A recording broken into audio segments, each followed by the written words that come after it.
In the last video, we broke down why Jews rejected Jesus and how that set the stage for centuries of misunderstanding, persecution, and religious conflict between Christians and Jews.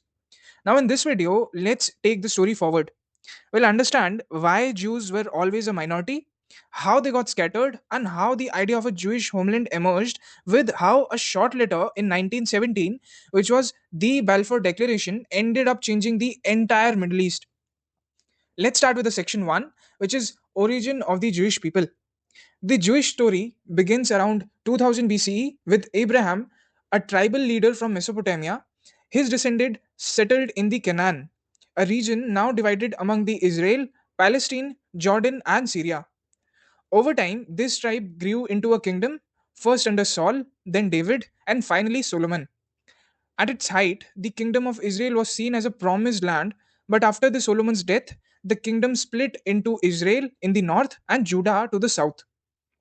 This division actually weakened them a lot.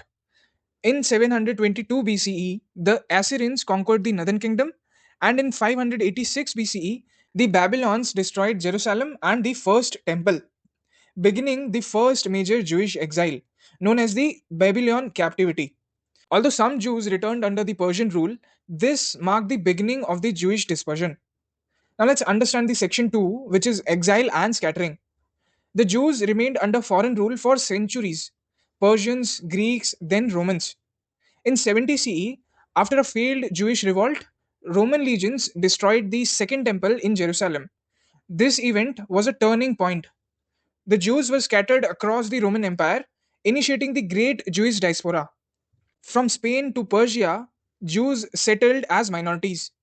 But wherever they want, they maintain their traditions, rituals, and the Hebrew language.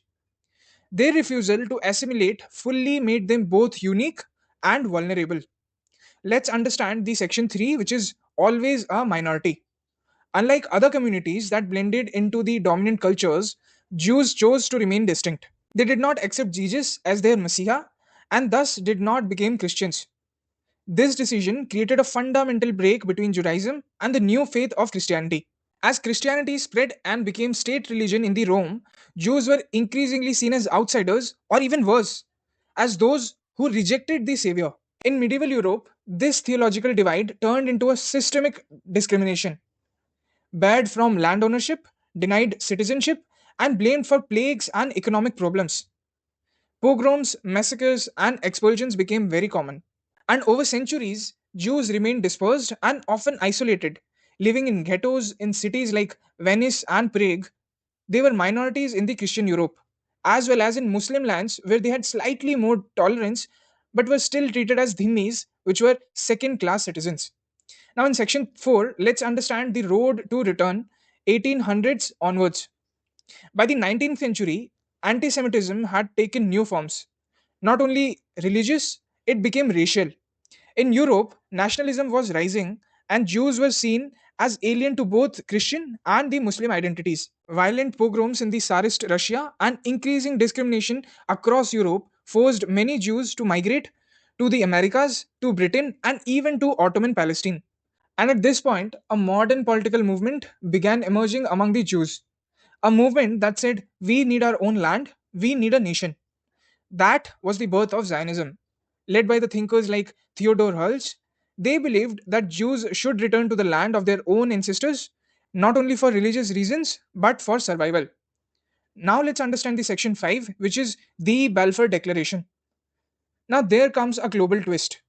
In 1917, during the World War I, Britain was fighting the Ottoman Empire, which controlled much of the Middle East, including the Palestine. Britain needed support from different groups to win the war.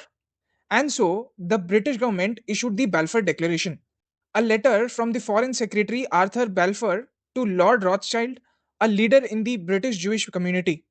It stated that Britain supported the establishment of a national home for Jewish people in Palestine. But the land wasn't empty. Palestinian Arabs lived there too. Britain had also made conflicting promises to Arabs, which was the McMahon Hussein Correspondence, and to the French, which was Sykes-Picot Agreement. The Balfour Declaration sowed the seeds for future conflict. Let's now understand the part 6, which is the British Mandate and Migration. Well, after World War One, the League of Nations granted Britain control over the Palestine through the British Mandate. Over the next 2 decades, Jewish migration increased, especially as anti Semitism and violence worsened in the Europe. Then came the Holocaust. 6 million Jews were exterminated by the Nazi Germany, an event that shocked the world and pushed the international community to finally act. In 1947, the UN proposed partitioning Palestine into separate Jewish and Arab states. In 1948, Israel was born. But that's a story for the next part. So, the next time you hear about conflict in Israel and Palestine, or even Israel and Iran, remember this didn't start yesterday. It began with exile, continued with rejection, and exploded with political decisions made by empires. And while Jews were once scattered, rejected, and oppressed, they were never erased. Their return was not just a homecoming, it was a history demanding its conclusion. To be continued in part 3.